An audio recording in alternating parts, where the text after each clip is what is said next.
우리는 창세기를 크게 네 사건과 네 사람으로 구분할 수가 있습니다. 창세기 1장부터 11장까지는 네 사건입니다.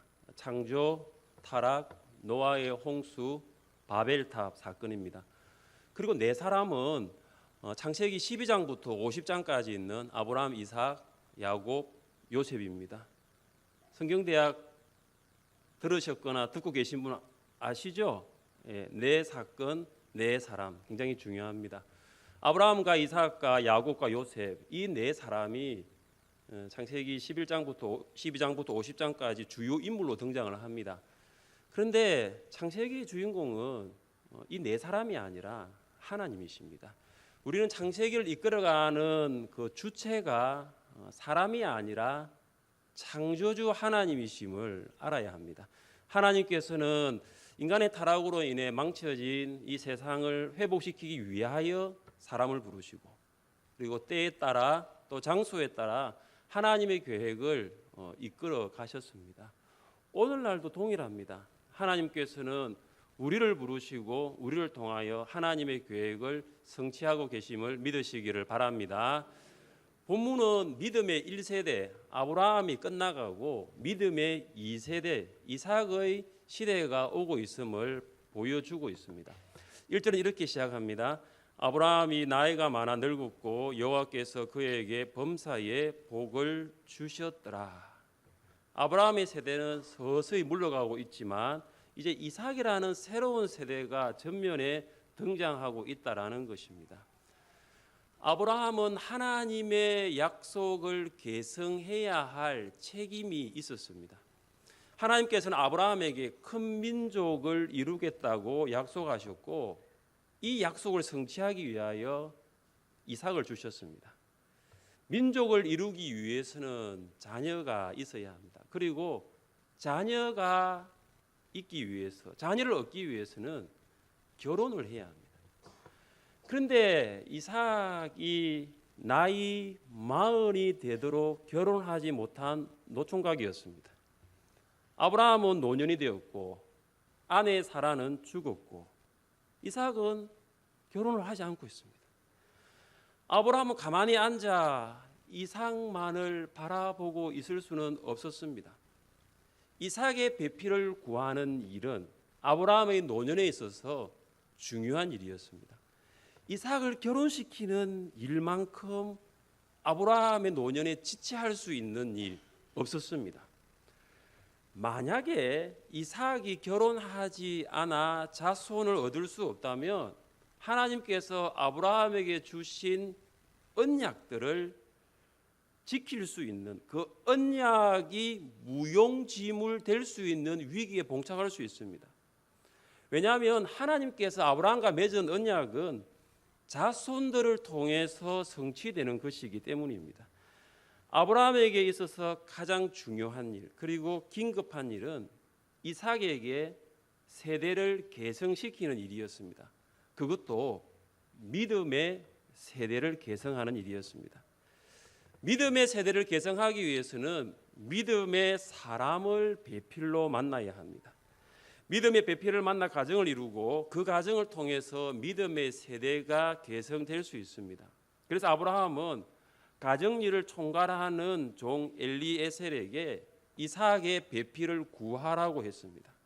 아브라함은 종에게 가나안이 아닌 아브라함의 고향 아브라함이 나온 그곳으로 가서 이삭의 배필을 택하라는 특별한 사명을 주었습니다.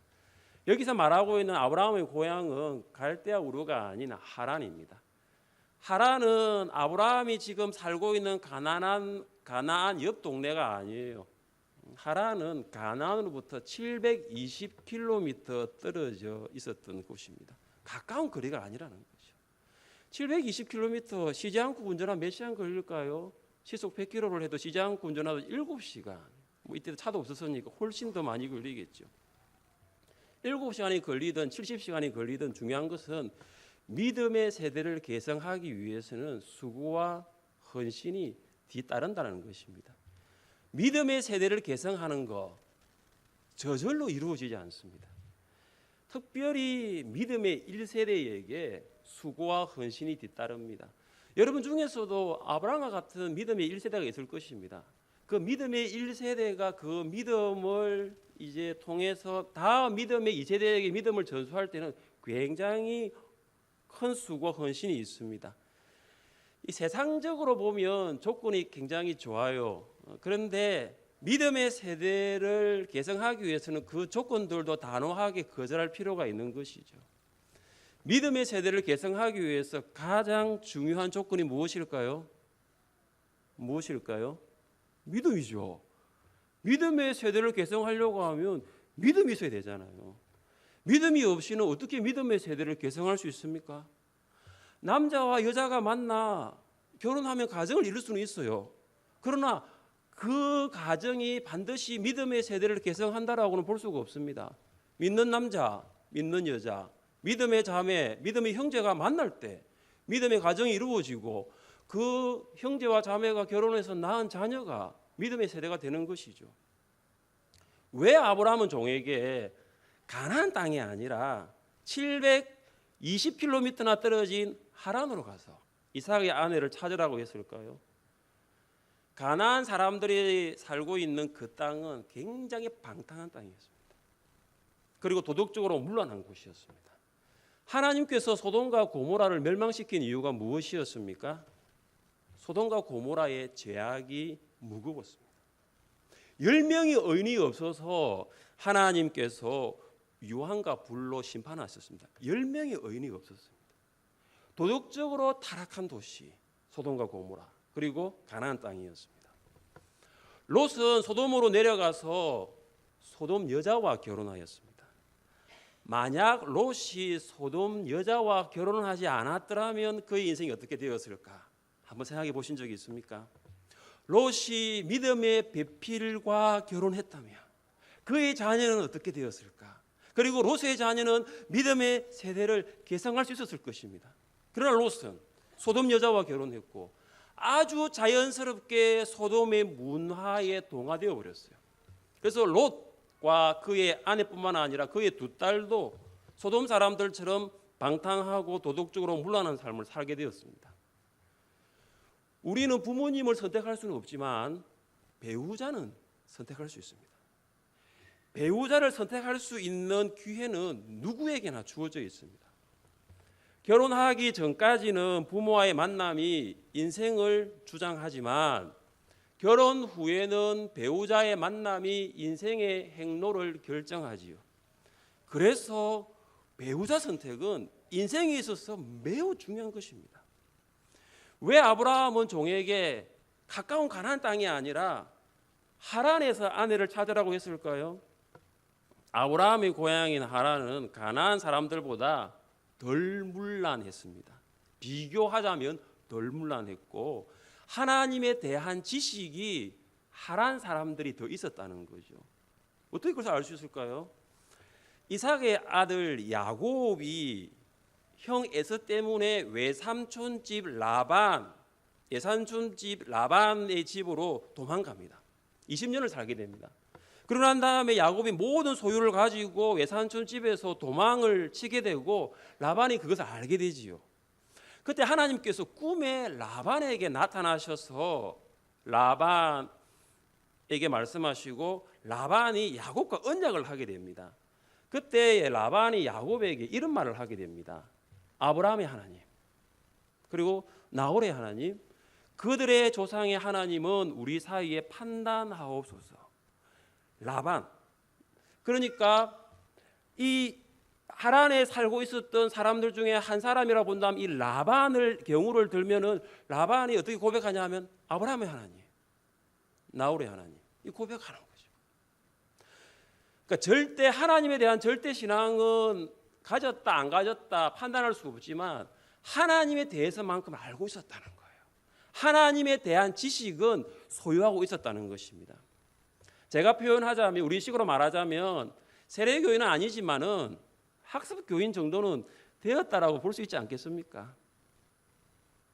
그래서 아브라함은 엘리에셀을 방탕하고 문란한 가나안 땅이 아니라 최소한 하나님에 대해서 알고 있는 그런 사람들이 살고 있는 하나님에 대한 지식을 소유하고 있는 사람들이 있는 하란 땅으로 보냈던 것입니다. 그런데 엘리에셀은 한 가지 궁금증이 있었습니다. 아브라함이 명령해가지고 주인이 명령해서 하란까지는 갔는데 이삭의 배필이 될 여인이 고향 하란을 떠나기를 거부하면 어떻게 해야 하는가? 이게 문제입니다. 혹시 그 여인이 하란을 떠나지 않는다면 주인의 아들 이삭을 데리고 하란으로 갈 수 있습니까? 이런 생각을 종이 하게 되었습니다. 아브라함에 던졌던 이 엘리에셀의 질문은 충분히 이해가 됩니다. 한번 보세요. 어떤 여인도 일가 친척과 친구들이 있는 그 정든 고향을 떠나는 거 쉽지 않습니다.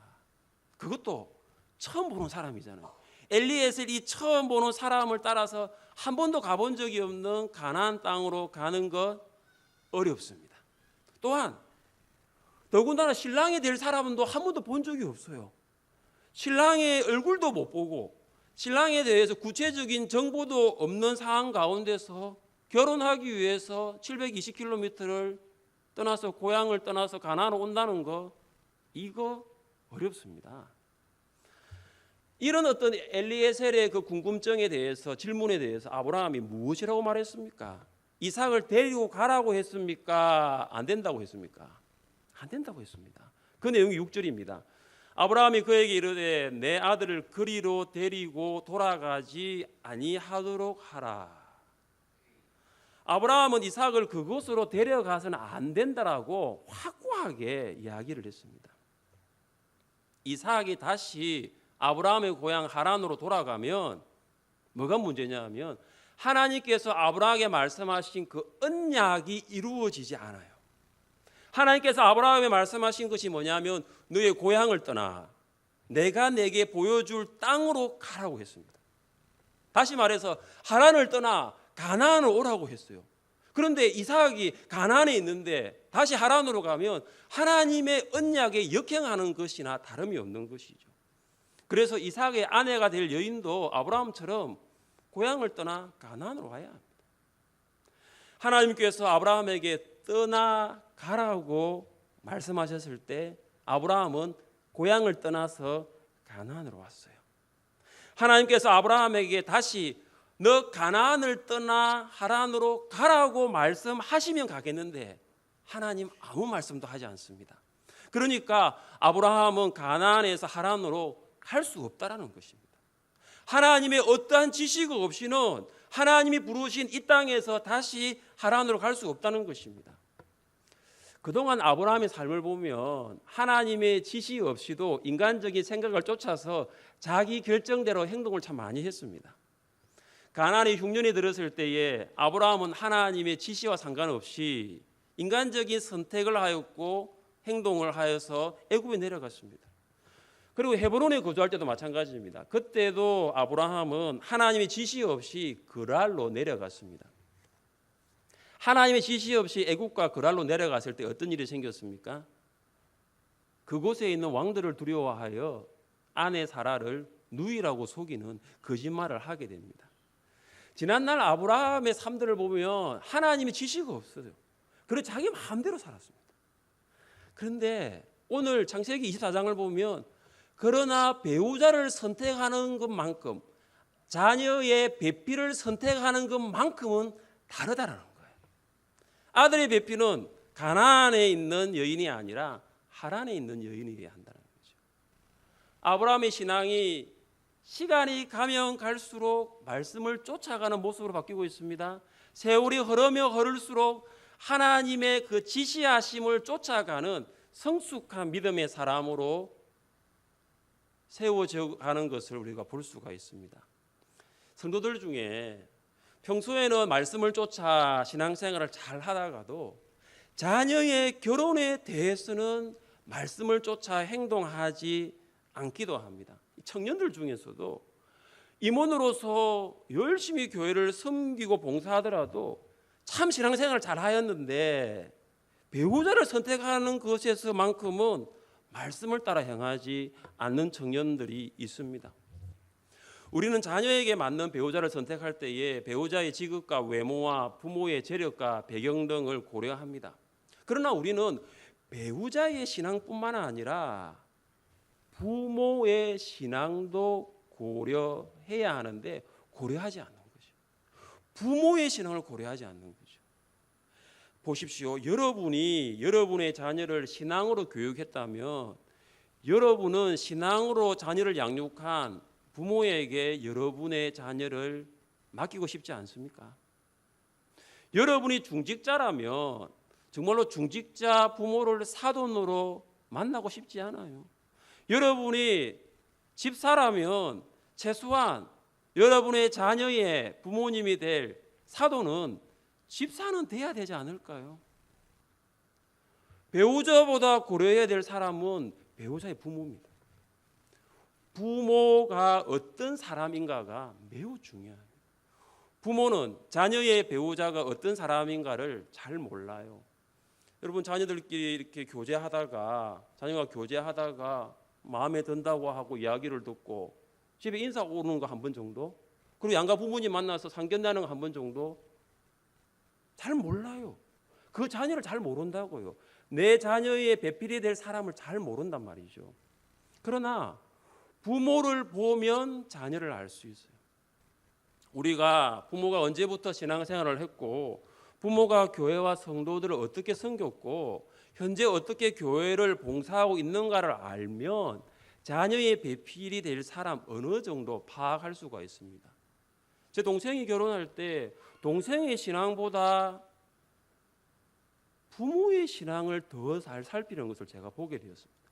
동생의 신앙보다 부모가 어떻게 하나님 앞에 교회 앞에 충성했는지를 더 보더라고요.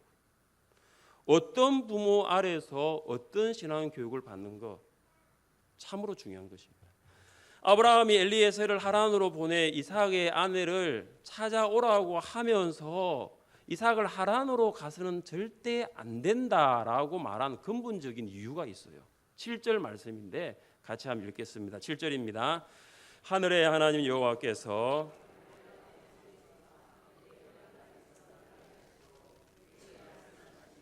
내게 맹세하여 이르시기를 이 땅을 내 씨에게 주리라 하셨으니 그가 그 사자를 너보다 앞서 보내실지라 내가 거기서 내 아들을 위하여 아내를 택할지니라. 아멘. 아브라함은 고향을 떠날 때에 하나님께서 하신 말씀을 분명히 기억하고 있었습니다. 그 말씀이 뭐냐면 이 땅을 내 씨에게 주리라. 가나안 땅을 너희의 후손들에게 주겠다라는 하나님의 말씀을 분명히 기억했습니다. 아브라함은 하나님께서 배필을 이삭에게 보내주신다. 이삭이 하란으로 가는 것이 아니라 이 가나안 땅을 내 자녀에게 주신다고 말씀하셨으니까 분명히 하나님께서 배필을 보내주실 것이라는 그것을 믿었습니다. 하나님께서 이루실 그 언약은 반드시 성취된다는 것을 확신했던 것입니다. 이삭이 하란으로 가면 가나안 땅은 아브라함의 후손에게 주시겠다는 하나님의 언약은 이루어지지 않게 됩니다. 아브라함은 하나님께서 나를 가나안 땅으로 인도하셨으니 하나님께서 이 땅을 내 아들에게 주기 위하여 아들의 배필을 가나안으로 보내주실 것이라고 믿었습니다. 이삭의 나이가 몇 살이라고 했죠? 40입니다. 40자녀를 두신 분들 위로받으시기를 바랍니다. 나이가 언약 성취의 장애물이 되지 않는다는 거죠. 이 당시에 결혼은 10대 때 다 합니다. 대부분 10대 때 결혼을 했어요. 지금도 나이 40이면 만혼이라고 합니다. 그러니까 아브라함 당대에 10대 결혼했으니 이삭의 나이 40 결혼할 수 있었을까요? 엄청난 장애물이 되었을 것입니다. 다른 건 몰라도 나이 40의 노총각 장애물이 되었죠. 여기 나이 40의 자녀를 두신 분들 오늘 이 말씀 붙들고 기도하십시오. 아브라함은 하나님께서 이삭과 그의 후손에게 가나안 땅을 주실 것이다. 하나님께서 말씀하신 것을 지키실 것이라고 신뢰했습니다. 그리고 아브라함은 여호와 이레의 하나님을 믿었습니다. 그가 그 사자를 너보다 앞서 보내실지라. 하나님께서 엘리에셀 너보다 앞서 가실 거다. 하나님께서 엘리에셀 너를 인도하실 거라. 여호와 이레, 그 하나님을 아브라함이 고백하고 있습니다. 아브라함은 여호와 이레 하나님께서 이삭의 배필을 미리 준비해 두고 예비해 두고 계셨다는 것을 확신했던 거예요. 아브라함은 아들 이삭을 번제로 드리라는 시험에 순종했을 때 하나님께서 순양을 예비시켜 주셨다는 것 이미 경험했습니다. 이미 모리아 산에서 여호와 이레 하나님을 만났어요. 창세기 22장이잖아요. 창세기 24장이고 오늘은. 그러니까 그의 삶 가운데 어떤 하나님을 고백하고 있냐면 하나님께서 준비시키시는 그 여호와 이레 하나님을 아브라함은 경험했던 거죠. 지금도 그 간증을 가지고 있으면서 하나님께서 너보다 앞서 사자를 보낼 것이라는 그렇게 확신에 찬 말을 하게 되는 거죠. 믿음의 세대를 개성하기 위해서는 우리가 가져야 할 확신이 바로 이것입니다. 하나님께서 우리보다 앞서 가신다. 하나님께서 우리를 인도하신다는 거죠. 그래서 우리는 하나님의 인도하심을 따라가야 될 줄 믿습니다. 하나님께서 자녀를 위하여 배우자를 준비해 두셨다는 믿음을 갖는 것입니다. 아브라함은 엘리에셀에게 자신의 허벅지 아래에 손을 넣어 맹세하라고 했습니다. 허벅지 아래에 손을 넣어 맹세하는 것은 이것이 그만큼 중요하다는 거죠. 운명을 걸고 성취해야 할 엄숙한 맹세라는 것입니다. 아브라함이 하나님께서 언약을 실현해 가실 것을 확신한 것처럼 엘리에셀 너도 이삭의 아내를 이삭의 배필을 찾는 이 임무 잘 수행할 수 있도록 하라는 것입니다. 엘리에셀도 아브라함처럼 언약 공동체의 일원이 되었습니다. 아브라함이 자손과 땅에 대해서 하나님과 맺은 언약의 표시로서 행했던 것이 할례입니다. 그때 아브라함도 할례를 받았고 그리고 가족들 심지어 종들까지 다 할례를 받았어요. 그래서 아브라함도 그렇고 엘리에셀도 그렇고 함께 할례를 받음으로 언약 공동체의 일원이 되었습니다. 이처럼 우리도 예수님의 십자가의 죽음과 부활을 믿고 고백함으로 새로운 공동체의 구성원이 되었습니다. 이삭의 배필을 구하는 것은 단순히 아들 결혼시키는 정도가 아니에요. 여러분 배우자를 위해서 아들의 배우자, 딸의 배우자를 위해서 기도할 때에 딸 결혼시키는 정도가 아니에요. 이삭의 배필을 구하는 것은 하나님께서 아브라함과 약속하신 자손의 언약, 땅의 언약을 성취하기 위한 순종의 발걸음입니다. 그것은 믿음의 세대를 개성하기 위한 거룩한 사역입니다. 결혼은 이벤트가 아니에요. 성도의 결혼은 이벤트가 아니에요. 하나님의 주신 그 믿음을 이제 자녀 세대가 부모의 믿음 이어받고 그 자녀 세대가 순종의 발걸음을 내딛는 거룩한 사역의 시작이라는 것입니다. 미혼 남녀 7명 중 1명은 결혼을 하지 않겠다라고 합니다. 비혼주의자라고 하는 통계가 있습니다. 그리고 그들은 결혼은 선택이다. 해도 되고 안 해도 된다라고 말을 합니다. 10명 중에 8명이라고 합니다. 그러나 하나님께서 은혜로 구원받은 우리에게 생육하고 번성하여 충만하고 땅을 정복하고 다스리라고 했습니다. 창세기 1장에 보시면 하나님께서 만드신 짐승들에게는 생육하고 번성하고 충만하라. 이 3가지 명령 주셨어요. 생육하고 번성하고 충만하라. 그러나 사람에게는 2가지 명령을 더 추가로 주십니다. 무엇입니까? 정복하고 다스리라는 거예요. 단순하게 성도의 자녀의 결혼은 결혼해서 자녀를 많이 낳는 것이 아니에요. 그는 생육하고 번성하고 충만하는 것입니다. 그러나 정복하고 다스리는 것은 자녀를 많이 낳는 것이 아니라 이 땅의 믿음의 세대를 개성하는 거예요. 이 땅의 믿음의 자손들이 일어나는 거죠. 이 땅의 거룩한 세대가 일어나는 사명입니다. 여러분은 믿음의 세대를 개성하는 이 사명을 위하여 무엇을 실천해 오셨습니까? 여러분의 자녀가 여러분의 믿음을 개성할 믿음의 세대로, 여러분의 자녀이지만은 그 자녀가 여러분이 있는 여러분이 가진 그 믿음을 이어줄 믿음의 세대로 자녀를 양육하고 있습니까? 우리의 자녀들이 믿음의 세대를 개성하기 위해서는 먼저 우리에게 믿음이 있어야 됩니다. 믿음이라는 바통을 우리가 쥐고 있을 때 그 믿음이라는 바통을 우리 자녀 세대에게 전달할 수 있는 거죠.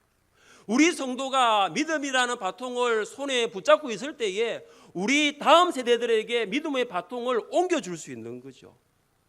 전수할 믿음이 없는데, 내가 소유할 믿음이 없는데 어떻게 자녀에게 그 믿음의 바통을 전달할 수 있을까요? 할 수 없는 것이죠. 사랑하는 성도 여러분, 여러분이 믿음의 세대이시라면 여러분의 그 믿음을 자녀 세대에게도 계승할 수 있기를 간절히 바랍니다. 사랑하는 성도 여러분, 여러분이 믿음의 신앙의 선배라면 우리 다음 세대들에게도 믿음을 계승할 수 있는 믿음의 성도들 될 수 있기를 주님의 이름으로 축복합니다. 단순하게 결혼의 문제가 아니에요. 그냥 자녀와 다른 자녀가 만나서 결혼하는 그런 문제가 아니에요. 신자의 결혼은, 믿는 자녀들의 결혼은 믿음의 세대를 개성하는 것입니다. 주님 오시는 그날까지 믿음의 세대가 개성되어져서 주님께 복받는 여러분 되시기를 주님의 이름으로 축복합니다. 우리 함께 일어나셔서 함께 찬양하면 좋겠는데요. 마지막 날에 이 찬양을 좀 하면서 이 가사에 보니까